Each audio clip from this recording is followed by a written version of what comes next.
Welcome to Study Care. নমস্কাৰ বন্ধুসকল। Study Care হৈছে শিক্ষা এক নতুন ধাৰা য'ত আপুনি পাঠ্যপুথিৰ সহজ আৰু বুজিব লগীয়া দিশসমূহ জানিব পাৰিব। আমাৰ চেনেলত আপুনি পাব পৰীক্ষাৰ প্ৰস্তুতিৰ উপযোগী প্ৰশ্ন আৰু সমাধান, শিক্ষামূলক আৰু প্ৰেৰণাদায়ক ভিডিঅ'সমূহ। আমাৰ লক্ষ্য হৈছে আপোনাৰ শিকাৰ যাত্ৰাক সৰল আৰু ৰমণীয় কৰি তোলা। ষ্টাডি কেয়াৰ চেনেল আপোনাৰ পাঠ্য বিষয়ৰ উপৰি ব্যক্তিগত উন্নয়ন আৰু দক্ষতা বঢ়োৱা ভিডিঅ'সমূহও প্ৰদান কৰে। চেনেলত ছাবস্ক্ৰাইব, লাইক কৰি আপোনাৰ মতামত দিব। ষ্টাডি কেয়াৰ শিক্ষা আনন্দৰ বাবে আপোনাৰ সহযোগী। এই ভিডিঅ'টোত আমি আলোচনা কৰিম শংকৰদেৱ শিশু নিকেতনৰ সমাজ বিজ্ঞানৰ নব্য ভাৰতীয় ভাৱধাৰাৰ উত্থান পাঠ টিৰ প্ৰশ্ন উত্তৰসমূহ। অধ্যায় ৯ ইতিহাস। নব্য ধৰ্মীয় ভাৱধাৰাৰ উত্থান। প্ৰশ্ন ১ এটা শব্দ বা বাক্যত উত্তৰ লিখা। ক. ভাৰতত কেতিয়াৰ পৰা ভক্তিবাদ আন্দোলন আৰম্ভ হৈছিল? উত্তৰ অষ্টম শতিকাৰ পৰা। খ. কবিৰে ৰচনা কৰা ভক্তিবাদৰ কবিতাসমূহক কি বুলি কোৱা হৈছিল? উত্তৰ দোহা। গ. ৰামচৰিত মানস কোনে ৰচনা কৰিছিল? উত্তৰ তুলসী দাসে। ঘ. উত্তৰ পূব ভাৰতত ভক্তিবাদক জনপ্ৰিয় কৰি টালা লাইটজনৰ নাম লিখা। উত্তৰ চৈতন্যদেৱে। অংগ. মইনুদ্দিন চিস্তিৰ দৰগাহ ক'ত আছে? উত্তৰ আজমিৰত। প্ৰশ্ন ২ খালী ঠাই পূৰ কৰা। ক. প্ৰথম ভক্তি শব্দৰ উল্লেখ পোৱা যায়। উত্তৰ উপনিষদত। খ. আছিল বেদান্ত দৰ্শনৰ অদ্বৈতবাদৰ প্ৰতিষ্ঠাপক। উত্তৰ শংকৰাচাৰ্য। গ. কবিৰ এটা পৰিয়ালত ডাঙৰ দীঘল হৈছিল। উত্তৰ মুছলমান। ঘ. অসমত নৱ বৈষ্ণৱ আন্দোলনৰ গুৰি ধৰিছিল। উত্তৰ শ্ৰীমন্ত শংকৰদেৱ। অংগ. ৫ পীৰৰ দৰগাহ আছে। উত্তৰ ধুবুৰীত। প্ৰশ্ন ৩ চমুটিকা লিখা। ক. শংকৰাচাৰ্য।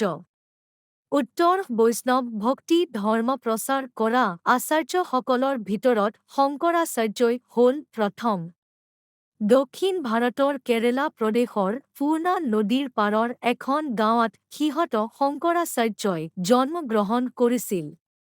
তেওঁ কম বয়সতে চাৰিওখন বেদৰ জ্ঞান আহৰণ কৰিছিল আৰু ডাঙৰ হৈ কেৰালা ৰাজ্যত ভক্তিবাদৰ প্ৰচাৰ কৰিছিল।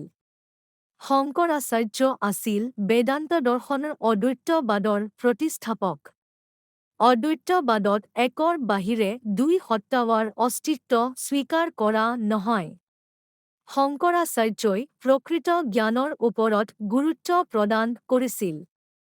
সৎকৰ্ম আৰু সৎ জ্ঞানৰ দ্বাৰাহে যে মানুহে মুক্তি লাভ কৰিব পাৰে এই কথা তেওঁ সমাজত প্ৰচাৰ কৰিছিল।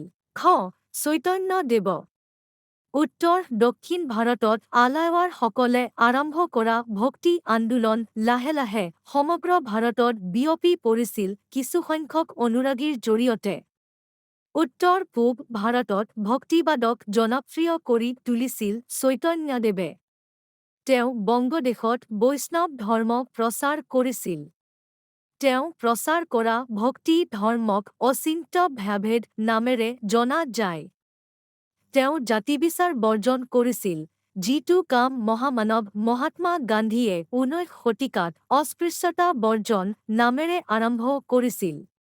চৈতন্যদেৱ আৰু তেওঁৰ প্ৰচাৰকসকলে ঘৰে ঘৰে গৈ নাম প্ৰচাৰ কৰিছিল। গ. কবিৰ। উত্তৰ কবিৰ মধ্যযুগৰ এজন ভক্ত, সাধক আৰু কবি। উত্তৰ ভাৰতৰ হিন্দীভাষী অঞ্চলত পায়েন প্ৰথমে ভক্তি ধৰ্ম প্ৰচাৰ কৰা স্বামী ৰামানন্দৰ তেওঁ প্ৰধান শিষ্য আছিল। কবিৰৰ জন্ম আৰু মৃত্যু ৰহস্যকৰ। প্ৰকৃততে কবিৰৰ জন্মৰ কথা কোনেও নাজানে। এগৰাকী মুছলমান তাঁতীয়ে কবিৰক কেঁচুৱা অৱস্থাতে এক পৰিত্যক্ত অৱস্থাত পাই তুলিতালি ডাঙৰ দীঘল কৰিছিল। কবিৰ এজন কবি আছিল। কবিৰে কবিতাৰ জায়গেদি ভক্তি ধৰ্ম প্ৰচাৰ কৰিছিল। তেওঁ ৰচনা কৰা ভক্তিবাদৰ কবিতাসমূহক দোহা বাইলা হয়। অন্যান্য ভক্তি মাৰ্গৰ সাধকসকলৰ দৰে তেওঁ এক ভগৱানৰ উপাসক আছিল। ভগৱানক তেওঁ ৰাম, হৰি, আল্লাহ, খায়া আদি বিভিন্ন নামেৰে অভিহিত কৰিছিল।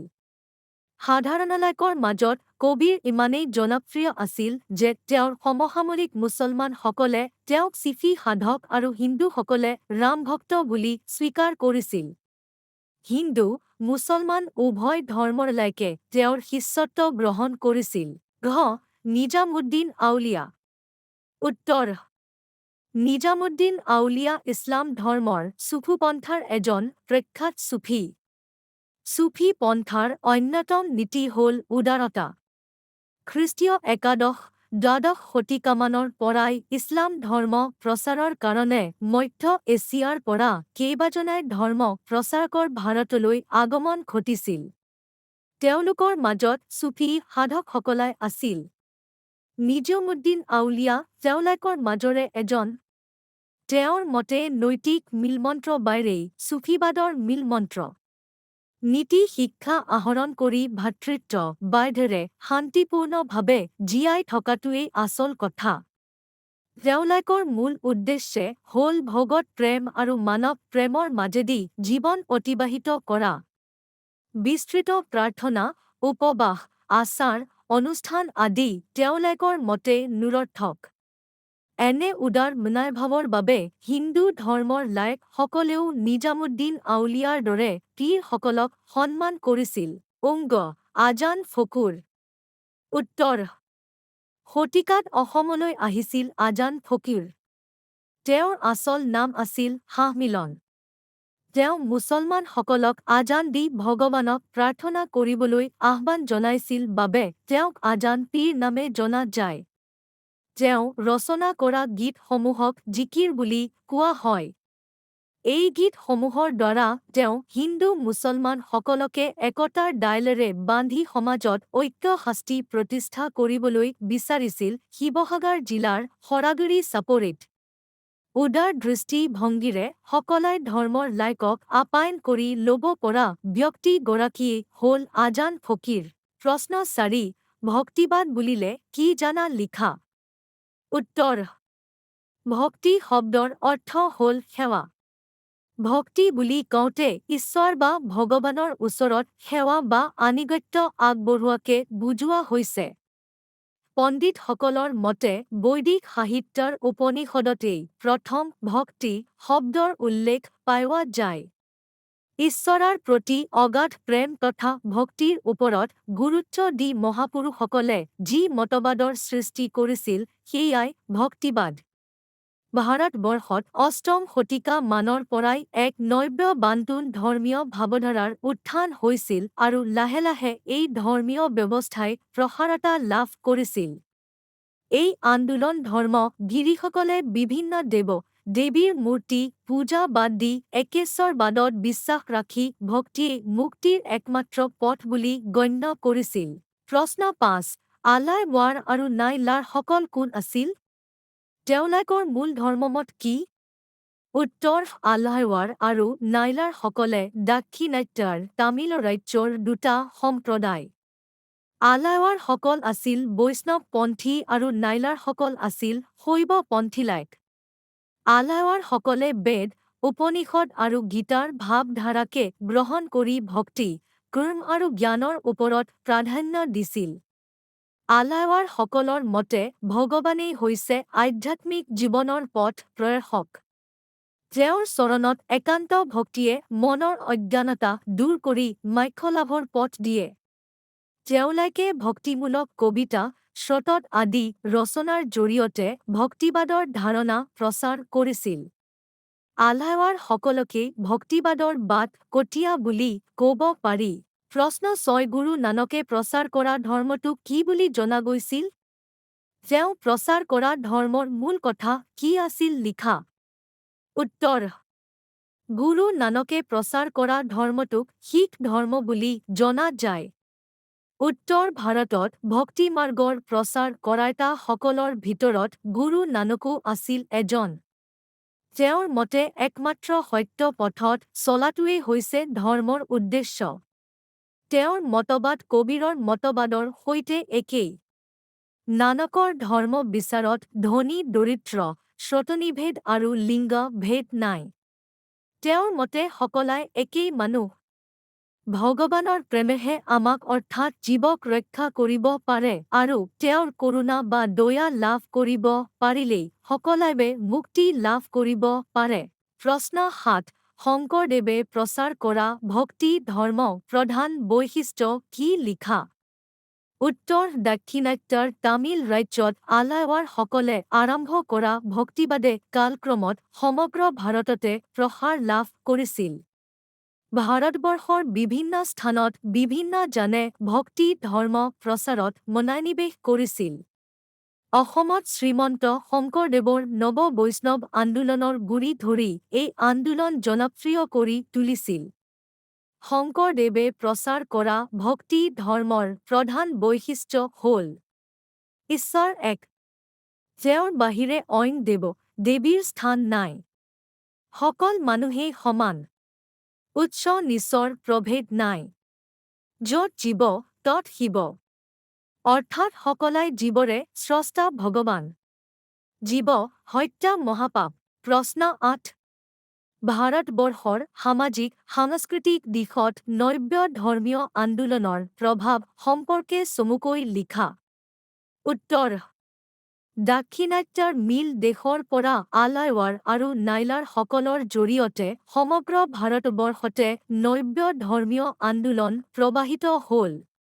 ভাৰতবৰ্ষৰ বিভিন্ন অঞ্চলত ভক্তিবাদৰ সমৰ্থক ধৰ্মগুৰুসকলে সৰ্বসাধাৰণৰ মাজত একেশ্বৰবাদী ভগৱৎ প্ৰেম ভক্তিবাদৰ ধাৰা বাউৱাই দিলে। সেই সময়তে ভক্তিবাদৰ লগে লগে চুফীবাদেও সমানে প্ৰসাৰতা লাভ কৰিছিল। ভক্তিবাদ আৰু চুফীবাদ আন্দোলনে আধ্যাত্মিক দিশত বিশেষভাৱে অৰিহণা যোগোৱাৰ উপৰিও সামাজিক দিশতো প্ৰভাৱ পেলালে। নব্য ধৰ্মীয় আন্দোলনে জাতি, বৰ্ণ, ধৰ্ম নিৰ্বিশেষে সকলোকে জীৱনৰ মৰ্যাদা দান কৰে। নিম্ন বৰ্ণৰ লোককো ধৰ্মীয় ক্ষেত্ৰত সমানে সহযোগিতা কৰাৰ সুবিধা প্ৰদান কৰে। এই আন্দোলনে হিন্দু মুছলমান সকলৰ মাজত সম্প্ৰীতিৰ ভাৱ জগাই তোলাত অৰিহণা যোগাইছিল। কিয়নো ভক্তিবাদ আৰু চুফীবাদ দুয়োটাই উদাৰ দৃষ্টিভংগী গ্ৰহণ কৰিছিল। হিন্দু মুছলমান সকলৰ বাহিৰেও গুৰু নানকৰ দ্বাৰা পৰিৱৰ্তিত শিখ ধৰ্মীয় লোকসকলেও ধৰ্মীয় তাৎপৰ্য বুজি পাইছিল আৰু ভাতৃত্বৰ মনোভাৱেৰে ঐক্য সংহতি বৃদ্ধি কৰাত অৰিহণা যোগাইছিল। নব্য ধৰ্মীয় আন্দোলনে ভাৰতবৰ্ষৰ সাংস্কৃতিক দিশতো অৰিহণা যোগাইছে। ধৰ্ম প্ৰচাৰকসকলে সাধাৰণ মানুহক আকৰ্ষিত কৰাৰ বাবে বহুতো গীত-মাত ৰচনা কৰিছিল আৰু ইয়াৰ ফলস্বৰূপে সুকুমাৰ কলাৰ উন্নতি সাধন হৈছিল। গীত-মাতবোৰ আঞ্চলিক ভাষাত ৰচনা কৰাৰ কাৰণে হিন্দী, বাংলা, মাৰাঠী, তামিল, ব্ৰজাৱলী আদি ভাষাৰ উন্নতি হৈছিল। উত্তৰ-পূব ভাৰতত অৰ্থাৎ অসমত শ্ৰীমন্ত শংকৰদেৱে ভক্তি আন্দোলনৰ গইনা লৈ অসমবাসীক বৰগীত, ভাওনা, অংকীয়া নাট আদি উপহাৰ দি সাংস্কৃতিক ক্ষেত্ৰখন চহকী কৰিছিল। সম্পূৰ্ণ চোৱাৰ বাবে ধন্যবাদ।